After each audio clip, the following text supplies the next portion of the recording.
Hartelijk welkom allemaal. 3 Dutch words that I'm sure everybody was able to understand. A warm welcome to all of you.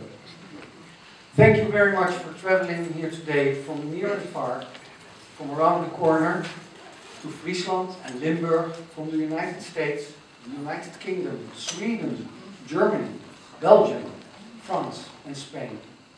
Thank you for coming here for a book that many of you can't even read because it is in Dutch. A special welcome to His Excellency Mr. Sharon, the Ambassador of Israel. Your Excellency, Baruch haba, thank you very much for representing your country here today. Consul General Macaulay, thank you very much for being here to represent the US mission. Consul General Madame Genoux, soyez bienvenue, and thank you very much for representing your country here today. We have just received regrets from the British Defence Attaché Colonel Phillips that is unable to attend due to unexpected circumstances, but we appreciate the gesture. En tenslotte in het Nederlands, meneer Van der Zwan. Ja, ik had u nog niet persoonlijk begroet. Hartelijk welkom. Nice to say something in Dutch. Mr. Van der Zwan represents the Dutch Foreign Office here today. Thank you very much for doing so.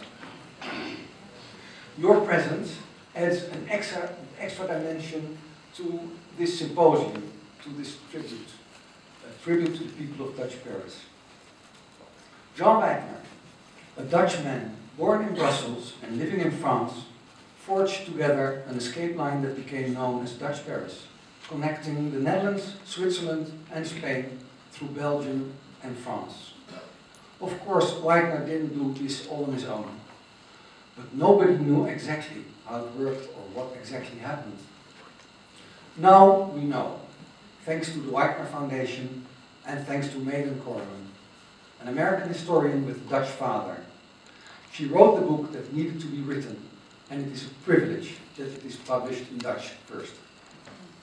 I could say so much about the book, but I will gladly leave that to the author and the foreign members that will soon appear. Oh, there's already one on stage. That's great.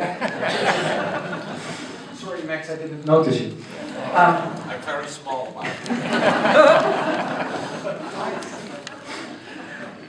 But anyway, I could say so much about the book. I'll leave that to them and the others.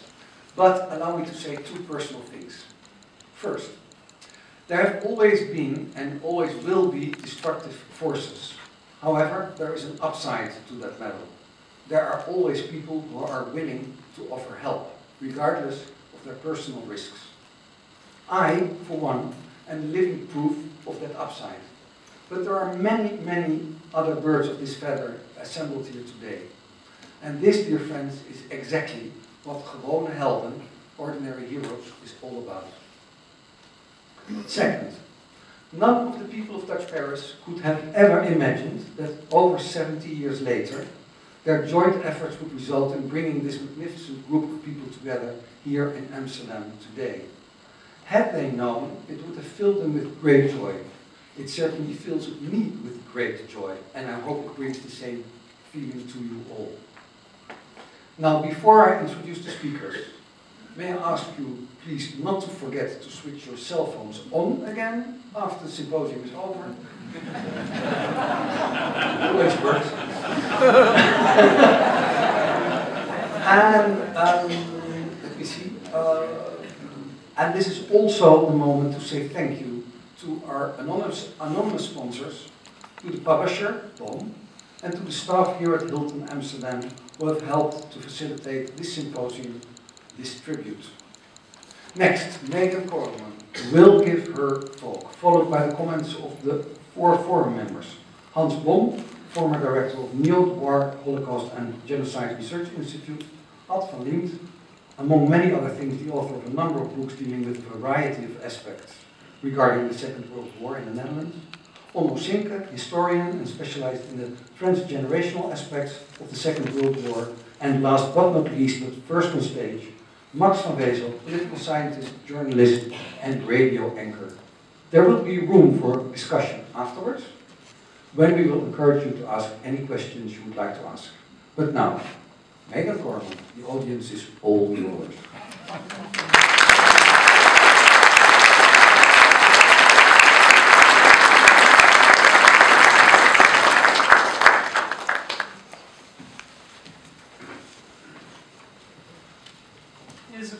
great honor to be here. It has been a great honor to work on this project because of the subject matter. Okay. Goedemiddag, dames en heren. Om te beginnen een paar woordjes in het Nederlands. Voor mij is het een groot plezier en waarachtig een eer om met deze spreek de helden van Dutch Paris te erkennen. There are so many people to thank, but Maarten actually has me on a very strict time schedule, so I'm only allowed to mention a couple. I will say thank you to the Widener Foundation for supporting the research, and of course, Maarten, who has done so much for the book for so many years and has organized this entire event. Thank you very much.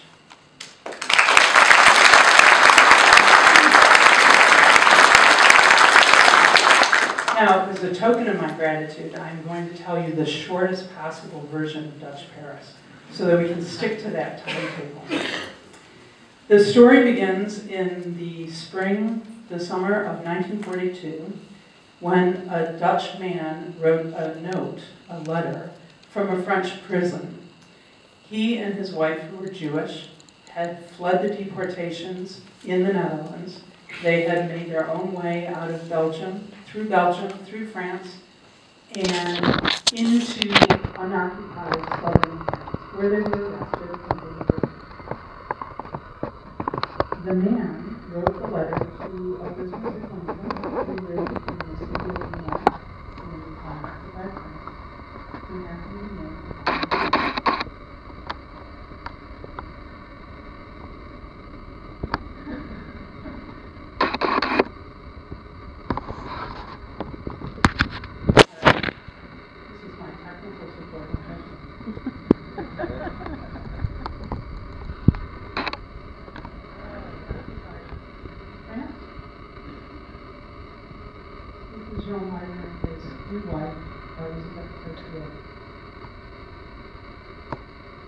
They sent money and food to the prison, and that could have been it.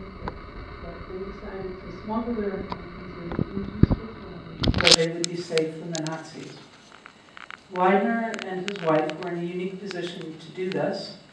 Widener carried the Dutch passport, but he had really grown up on the Franco-Swiss border. On the French side, he spoke French like a Frenchman, he acted like a Frenchman. He was very much a local, and he knew a lot of people on the border in that region. His wife, Elizabeth Cartier, had also grown up on the Swiss border.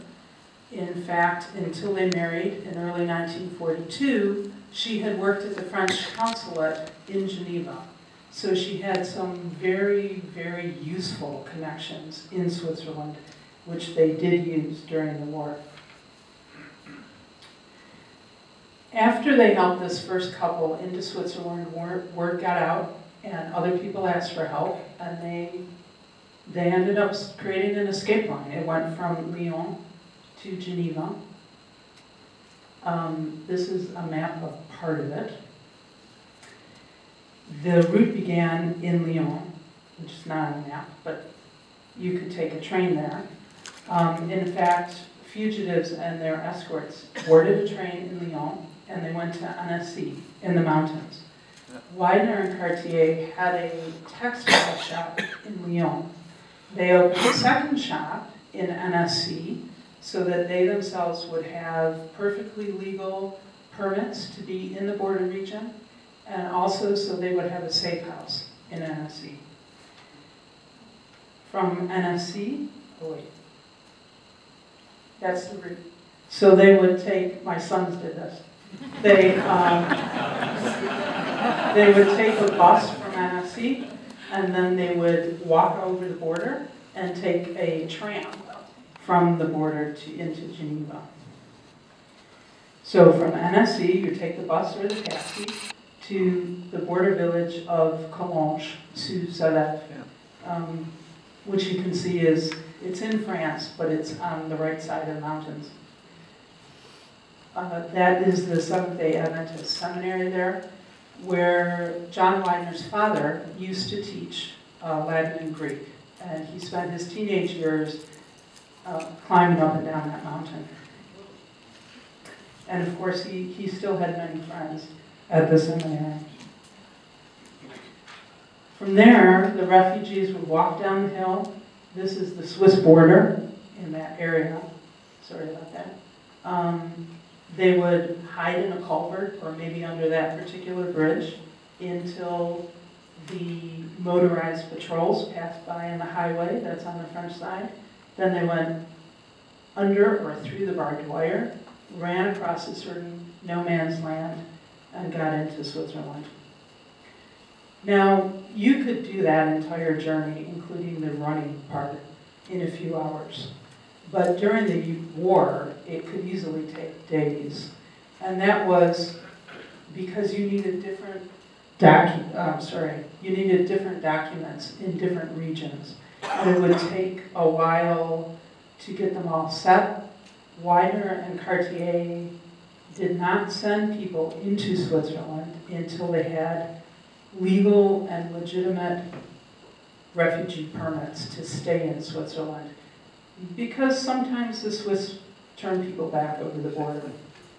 And it could take a while to get that all set up. Now, obviously, it took more than 2 people to do that. They had helpers, colleagues, friends along the way.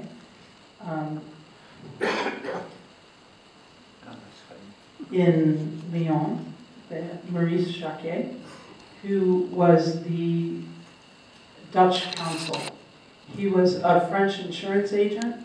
He inherited the Dutch consulate in early 1942 when a colleague died. He did not speak Dutch, but he could not have been more dedicated to the Dutch refugees who asked him for help. And he also worked with Dutch Paris. In the center is a very young French woman, Raymond Pilot. She worked for Widener in his shop until she became a full-time courier for Dutch Paris. She was tortured by Klaus Barbie himself, sent to the deported, but did return. Next to her is Edmund Shape, known by the many, many people who loved him as Moon. That was his resistance name. He was himself a Jewish refugee. He was arrested in Lyon as a foreigner. Jacquet got him out of prison because, although he was Belgian, he was carrying Dutch papers. When he was released from prison, he volunteered to work at the consulate, helping other refugees. He met Widener. He became one of the 3 leaders of Dutch Paris. And he spent the rest of the war, from 1942 to 1944, constantly traveling in Belgium and France on Dutch Paris business.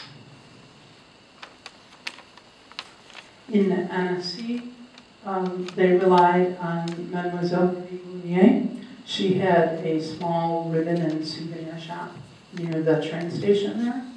She did not survive the concentration camps.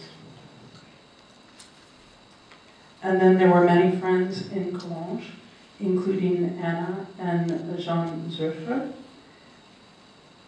Jean was a teacher at this Adventist seminary. He was also a graduate student in Geneva, and he would ride his bike down that mountain and across to Geneva on a regular basis. So all the border guards knew him, which was useful. And he carried documents for Dutch Paris, and he also guided fugitives over the border.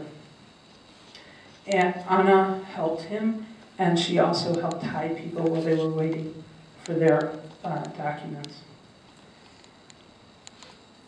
So between the summer of 1942 and the summer of 1943, Widener, Cartier, the Zurchers, Jacquet, and their colleagues helped hundreds of people to escape into Switzerland.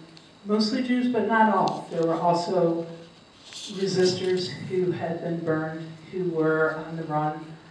They helped them get over. Pretty much anybody who needed help, they helped. For instance, Simon and André Eliasar. This is them before they left their home in the Netherlands.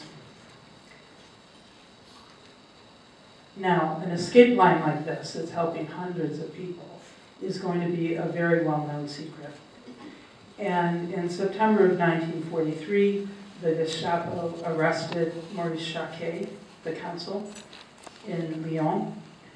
They released him after a few days, but they told him to keep helping, people with money and welfare work, but stay out of Dutch affairs, which he ignored, and he kept going. After he was arrested, Widener and Cartier both went to Switzerland. Widener warned some people first. Cartier's mother lived outside of Geneva, so she actually spent the rest of the war there, arranging things from the Swiss side. While they were there, Widener had a meeting with the Dutch ambassador, Bosch von Rosenthal, with the Dutch military attaché in Bern, General van Schucht, and with the president of the World Council of Churches, who was also a Dutchman, Willem Visser-Toft. They proposed that Widener return to France, sort of as their unofficial man in occupied territory, and they suggested that he do three things. That he continue with supporting refugees in hiding and helping refugees get into Switzerland. They offered some funds for that, which was very welcome. It was later expanded into Belgium. They proposed that Widener and his colleagues create an escape line for Engelwaarders. They had already been helping Engelwaarders get from Switzerland to Spain, and now they proposed that he help them from the Netherlands to Spain.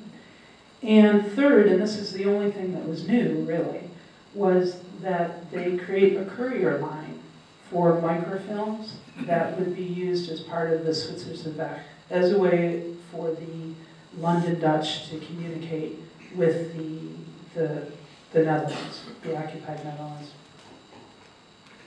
Now, Widener could have stayed in Switzerland, of course, with his mother and mother-in-law, but he chose to return to France as a wanted man.